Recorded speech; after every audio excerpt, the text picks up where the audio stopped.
جب کسی کے موت کا وقت آتا ہے تو کہتا ہے رب ارجعونی لعلی اعمل صالحا فیما ترکت، یعنی اللہ مجھے واپس دنیا میں بھیج دے تاکہ جو نیک عمل نہیں کیا ہوں وہ کر کے آ جاؤں۔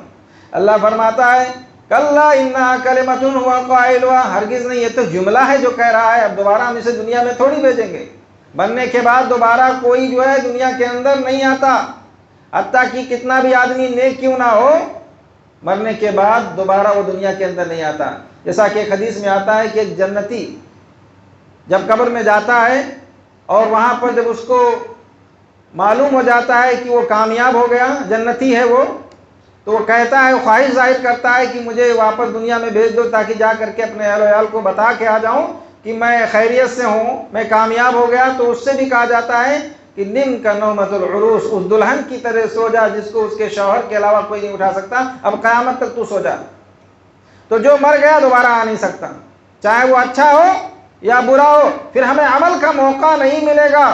آج اللہ رب العالمین نے ہمیں زندگی دی ہے، آج ہم زندہ ہیں، باحیات ہیں، صحت مند ہیں، تندرست ہیں، جس طریقے سے چاہیں اور جو نیک عمل کرنا چاہیں ہم آسانی سے کر سکتے ہیں۔ اس لیے اپنی زندگی کو ہمیں غنیمت جانتے ہوئے زیادہ سے زیادہ نیک اعمال کرتے رہنا چاہیے۔ طبرانی کی روایت ہے، اللہ کے رسول صلی اللہ علیہ وسلم نے فرمایا افعلوا الخیر دہرکم، یعنی اپنی زندگی کے اندر بھلائیاں کر لو، مرنے کے بعد دوبارہ موقع ملنے والا نہیں ہے، کیونکہ اذا مات الانسان انقطع عنہ عملہ، جب انسان مر جاتا ہے تو اس کے عملوں کا سلسلہ ختم ہو جاتا ہے، پھر اسے عمل کرنے کا موقع نہیں ملتا۔ اسی طرح 18ویں پارے سے ہم کو یہ درس اور سبق ملتا ہے کہ زنا یہ اسلام کے اندر حرام ہے اور کبیرہ گناہ ہے اور بہت بڑا جرم ہے، اور جو اس کا ارتکاب کرتا ہے اس کے لیے اسلام کے اندر سخت سزا کا اعلان کیا گیا ہے۔ اللہ نے سورہ نور کی آیت نمبر 2 میں فرمایا الزانیۃ والزانی فاجلدوا کل واحد منہما 100 جلدہ، کہ جو زانی مرد ہیں یا زانیہ عورتیں ہیں ہر ایک کو 100 کوڑے مارو۔ اگر زانی مرد اور زانیہ عورت یہ دونوں شادی شدہ ہیں تو ان کو سنگسار کر دیا جائے گا، ان کو رجم کر دیا جائے گا، پتھروں سے مار مار کے ان کو ہلاک کر دیا جائے گا۔ لیکن اگر زانی مرد اور زانیہ عورت یہ غیر شادی شدہ ہیں تو ان کو 100 کوڑے مارے جائیں گے، کوئی رحم نہیں ہوگا، اور سب کے بیچ میں ان کو یہ سزا دی جائے گی۔ یہ زنا کی سزا اللہ رب العالمین نے بیان فرمائی ہے۔ اس لیے مسلمانوں کو چاہیے کہ وہ پاکیزہ زندگی گزاریں، زنا اور فحاشی اور بے حیائی سے جو ہے دور رہیں۔ اللہ کے رسول صلی اللہ علیہ وسلم نے فرمایا، مستدرک الحاکم کی روایت، یا شباب قریش لا تزنوا، اے قریش کے نوجوانوں زنا مت کرو، الا خبردار سن لو، من حفظ فرجہ فلہ الجنہ، جس نے اپنے شرمگاہ کی حفاظت کی تو اس کے لیے جنت ہے۔ اور ایک حدیث میں آپ نے فرمایا کہ جو اپنے شرمگاہ کی اور اپنی زبان کی حفاظت کی ضمانت دے دے اضمن لہ الجنہ، تو میں اس کو جنت کی ضمانت دیتا ہوں۔ 18ویں پارے سے ہم اور آپ کو یہ بھی پیغام ملتا ہے کہ بدکار مرد اور بدکار عورت کو نکاح کے لیے پسند نہیں کرنا چاہیے۔ اگر آپ کو معلوم ہے کہ فلاں مرد بدکار ہے یا فلاں عورت بدکار ہے تو ایسے لوگوں سے نکاح نہیں کرنا چاہیے، اسلام کے اندر حرام ہے۔ کسی زانی مرد یا زانیہ عورت سے نکاح کرنا اسلام کے اندر حرام ہے۔ اللہ نے سورہ نور کی آیت نمبر 3 میں فرمایا الزانی لا ينکح الا زانیۃ او مشرکہ، جو زانی ہوتا ہے وہ اپنی طرح کسی زانیہ یا مشرکہ عورت کو ہی اپنے نکاح میں لانا چاہتا ہے، اسی سے شادی کرنا چاہتا ہے۔ آج دیکھیے بوائے فرینڈ گرل فرینڈ پہلے بناتے ہیں، اس کے بعد برائیاں کرتے ہیں اور پھر ایک دوسرے سے شادی کر لیتے ہیں، بھاگ کر کے کر لیتے ہیں یا ویسے ہی نکاح کر لیتے ہیں۔ تو پہلے زنا کر لیتے ہیں، پہلے برائی کرتے ہیں، اس کے بعد شادی کرتے ہیں۔ تو فرمایا کہ الزانی لا ينکح الا زانیۃ او مشرکہ، جو زانی ہوتا ہے وہ کسی زانیہ یا مشرکہ ہی سے شادی کرتا ہے۔ والزانیۃ، اور زانیہ عورت لا ينکحها الا زان او مشرک، شادی کے لیے ایسے ہی مرد کو پسند کرتی ہے جو زانی ہو یا مشرک ہو۔ وحرم ذلک علی المؤمنین، اور یہ مومنوں پر حرام ہے۔ اس لیے مومنوں کو چاہیے کہ بدکار قسم کے جو مرد عورتیں ہیں ایسے لوگوں سے جو ہے شادی نہ کیا جائے۔ تو جس طریقے سے اسلام کے اندر زنا حرام ہے، ایسے زناکاروں سے شادی کرنا بھی اسلام کے اندر حرام ہے، اگرچہ وہ آپ کو پسند آ جائیں، اگرچہ وہ کتنے بھی خوبصورت ہوں، کتنے ہی اونچے خاندان کے کیوں نہ ہوں، ایسے لوگوں سے شادی نہیں کرنی چاہیے۔ اس کے مقابلے میں اہل ایمان مرد اور عورتوں سے نکاح کرنا چاہیے اور ان کو ہی اپنے نکاح کے لیے پسند کرنا چاہیے اور ان کو ہی اپنے نکاح میں لانا چاہیے۔ اسی طریقے سے 98ویں پارے سے ہم کو یہ بھی پیغام ملتا ہے کہ اگر کسی رشتہ دار سے، ہمارے کسی رشتہ دار سے کوئی غلطی ہو جائے، کوئی خطا ہو جائے، تو دل بڑا کر کے اس کو معاف کر دینا چاہیے، درگزر کرنا چاہیے۔ اور اگر ہم ان کی کفالت بھی کر رہے ہیں تو جیسے پہلے ہم ان کی کفالت کرتے تھے، ان کے اوپر صدقہ و خیرات کرتے تھے، ان کی مالی تعاون کرتے تھے، اس کو جاری رکھنا چاہیے اور اس کو بند نہیں کرنا چاہیے۔ دیکھیے عائشہ رضی اللہ تعالیٰ عنہ، امہات المومنین عائشہ رضی اللہ تعالیٰ عنہ کے اوپر کچھ منافقوں نے نعوذ باللہ بدکاری کی تہمت لگائی۔ اس میں جو ہے بہت سے صحابہ بھی ان کے سازش کا شکار ہو گئے اور انہوں نے بھی اس واقعے کو سچ سمجھ لیا۔ اور ابو بکر صدیق رضی اللہ تعالیٰ عنہ کے خالہ زاد بھائی تھے جن کا نام تھا مصطح، جن کی کفالت ابو بکر صدیق رضی اللہ عنہ بھی کرتے تھے، لیکن یہ بھی جو اس سازش کا شکار ہو گئے اور عائشہ رضی اللہ تعالیٰ عنہ کے تعلق سے یہ بھی بدگمانی میں مبتلا ہو گئے۔ تو ابو بکر صدیق رضی اللہ تعالیٰ عنہ کو غصہ آیا کہ میرا خالہ زاد بھائی، میں اس کی کفالت کر رہا ہوں، اس کے باوجود بھی یہ بھی میری بچی کے تعلق سے یہ جو ہے شک اور شبہ میں گرفتار ہے، اور منافقین جو نظریہ رکھتے ہیں میرے بچی کے بارے میں، یہ بھی وہی نظریہ رکھتا ہے۔ تو انہوں نے غصے میں آ کر کے ان کی کفالت کو روک دیا۔ تو اللہ نے کہا کہ دیکھو، فوراً اللہ نے آیت نازل فرمائی اور کہا کہ دیکھو جو مالدار لوگ ہیں وہ اپنے قریبی رشتہ داروں کے اوپر اپنا مال خرچ کرنے سے نہ رکیں، نہ رکیں۔ وَلْيَعْفُوا وَلْيَصْفَحُوا، معاف کر دو، درگزر کر دو، معاف کر دو، درگزر کر دو۔ اَلَا تُحِبُّوا، کیا تم اس بات کو پسند نہیں کرتے؟ اَلَا تُحِبُّونَ أَن يَغْفِرَ اللَّهُ لَكُمْ، کیا تم نہیں چاہتے کہ اللہ بھی تمہیں معاف کر دے؟ تو رشتہ دار ہیں، غلطی ہو گئی تو دل بڑا کر کے معاف کر دیا جائے، درگزر کر دیا جائے۔ نفرت کی گرہ دل میں بیٹھا کر کے جو صدیوں تک دشمنی کو اپنے سینے کے اندر نہ پالا جائے۔ اللہ کے رسول صلی اللہ علیہ وسلم نے فرمایا، مسند احمد کی روایت ہے، ارحموا ترحموا، رحم کرو اللہ بھی تمہارے اوپر رحم فرمائے گا۔ واغفروا یغفر اللہ لکم، معاف کر دو، درگزر کر دو، اللہ بھی تمہاری غلطیوں کو معاف فرمائے گا۔ اسی طریقے سے 18ویں پارے سے ہم اور آپ کو یہ بھی پیغام ملتا ہے کہ کسی بھی پاک دامن مرد یا کسی بھی پاک دامن عورت کے اوپر بدکاری کی، بے حیائی کی یا زنا کی، برائی کی تہمت لگانا، الزام لگانا بغیر کسی ثبوت کے، یہ اسلام کے اندر کبیرہ گناہ ہے، حرام ہے اور اس کی بہت سخت سزا ہے۔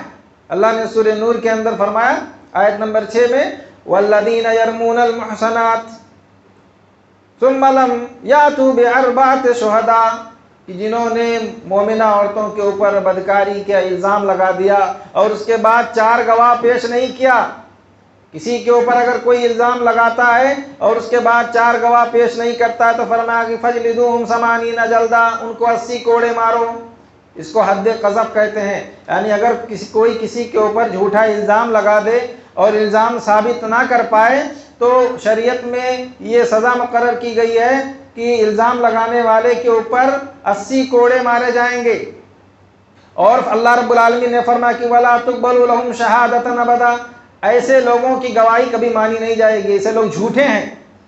بغیر کسی ثبوت کے کسی کے اوپر الزام لگانا ایک تو سزا ہے، ایسا آدمی مجرم ہے، اور دوسرا ایسے لوگوں کی کبھی گواہی مانی نہیں جائے گی، ایسے لوگوں کی بات جو ہے قابل قبول نہیں ہوگی۔ اولئک ھم الفاسقون، ایسے لوگ اللہ کے نافرمان ہیں جو کسی کے اوپر بغیر کسی تحقیق کے اور بغیر کسی ایویڈنس کے کسی کے اوپر الزام لگاتے ہیں محض بدگمانی کی بنا پر یا شک اور شبہ کی بنا پر۔ تو ایسے لوگوں کو سزا دی جائے گی، 80 کوڑے مارے جائیں گے، اور ایسے لوگ لعنتی ہیں، اللہ رب العالمین کی لعنت ہوگی ایسے لوگوں کے اوپر دنیا اور آخرت میں۔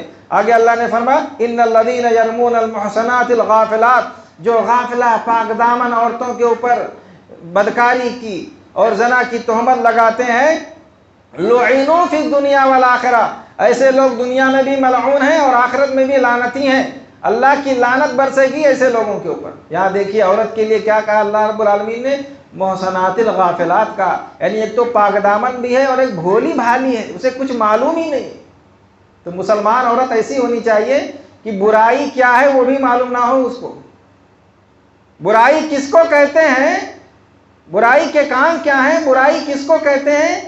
ایک مومن مسلمان عورت ایسی ہونی چاہیے کہ اس کو یہ بھی نہ معلوم ہو کہ گناہ کیا ہے، برائی کس کو کہتے ہیں۔ یہ ایک مسلمان عورت کا کردار ہونا چاہیے۔ تو پاک دامنی کی زندگی بھی ہمیں گزارنی چاہیے، اور کسی کے اوپر بغیر کسی ثبوت کے، بدگمانی کی بنا پر، شک کی بنا پر کسی کے اوپر ہمیں الزام نہیں لگانا چاہیے، یہ کبیرہ گناہ ہے۔ 18ویں پارے سے ہمارا آپ کو یہ بھی پیغام ملتا ہے کہ جو لوگ نکاح کی طاقت نہیں رکھتے یا کسی وجہ سے ان کا نکاح نہیں ہو پا رہا ہے، ابھی ان کی شادی نہیں ہو رہی ہے، تو ایسے لوگوں کو چاہیے کہ وہ غلط طریقہ نہ اپنائیں، غلط راستہ نہ اپنائیں اپنی خواہشات کی تکمیل کے لیے، اپنی خواہشوں کو پورا کرنے کے لیے، بلکہ جب تک شادی نہیں ہو رہی ہے اپنی خواہشات کے اوپر کنٹرول رکھیں اور اللہ رب العالمین کے حکم کے مطابق جو ہے زندگی گزاریں۔ اللہ رب العالمین نے قرآن مجید کے اندر فرمایا، سورہ نور کی آیت نمبر 33 میں، وَلْيَسْتَعْفِفِ الَّذِينَ لَا يَجِدُونَ نِكَاحًا حَتَّى يُغْنِيَهُمُ اللَّهُ مِنْ فَضْلِهِ، یعنی وہ لوگ جو بھی نکاح کی طاقت نہیں رکھتے یا جن کے پاس جو بھی استطاعت نہیں ہے کہ وہ نکاح کر سکیں، تو پاک دامنی کی زندگی گزاریں، یہاں تک کہ اللہ رب العالمین ان کو اپنے فضل سے بے نیاز کر دے، مالدار کر دے، اور وہ شادی کی استطاعت کو پہنچ جائیں۔ اور اس کا سب سے بہترین ذریعہ یہ ہے کہ آدمی جو ہے روزہ رکھے، نفلی روزوں کی پابندی کرے، کیونکہ بخاری شریف کی روایت ہے، اللہ کے رسول صلی اللہ علیہ وسلم نے فرمایا، یا معاشر الشباب، اے نوجوانوں کی جماعت، من استطاع منکم الباءۃ فلیتزوج، تم میں جو نان و نفقہ کی طاقت رکھتا ہو، یعنی مالی طور پر اور جسمانی طور پر، مالی طور پر بھی طاقت رکھتا ہو، جسمانی طور پر بھی وہ طاقت رکھتا ہو، فلیتزوج، تو اسے چاہیے کہ وہ نکاح کر لے، فإنہ اغض للبصر، کیونکہ نکاح کرنے سے نگاہوں کی حفاظت ہوتی ہے، وأحسن للفرج، اور شرمگاہوں کی بھی حفاظت ہوتی ہے، ومن لم یستطع، اور جو نکاح کی طاقت نہ رکھے تو فرمایا کہ فعلیہ بالصوم، وہ روزہ رکھے، فإنہ لہ وجاء، کیونکہ روزہ جو ہوتا ہے یہ شہوتوں کو توڑ دیتا ہے، روزہ یہ الصوم جنہ، اللہ کے رسول صلی اللہ علیہ وسلم نے فرمایا، تو یہ روزہ ڈھال ہے جس سے آدمی اپنے آپ کو گناہوں سے جو ہے روکتا ہے۔ تو جو لوگ نکاح کی طاقت نہیں رکھتے ہیں یا نکاح ہونے میں کسی وجہ سے دیر اور تاخیر ہو رہی ہے، تو وہ چاہیں، ان کو چاہیے کہ وہ زیادہ سے زیادہ نفلی روزوں کا اہتمام کریں۔ اس کے بعد 18ویں پارے سے جو آخری پیغام ہمیں ملتا ہے وہ یہ کہ چاہے مرد ہوں یا چاہے عورت ہوں، ان کو چاہیے کہ اپنی نگاہوں کی حفاظت کریں، اپنی نگاہوں سے ایسی چیزیں نہ دیکھیں، ایسی چیزوں کا مشاہدہ نہ کریں جو ان کے اوپر حرام ہے، چاہے وہ کسی مرد کا غیر محرم عورت کو دیکھنا ہو یا کسی عورت کا غیر محرم مرد کو دیکھنا ہو۔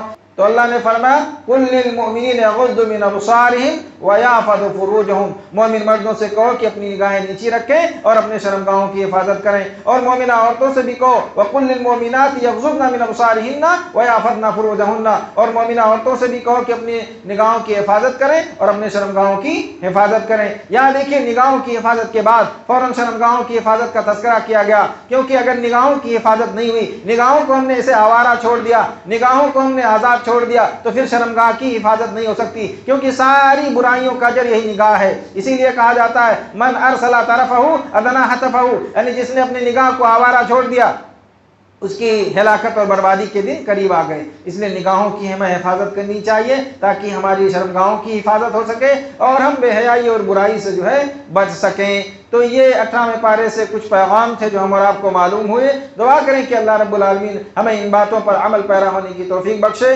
آمین۔ والسلام علیکم ورحمۃ اللہ وبرکاتہ۔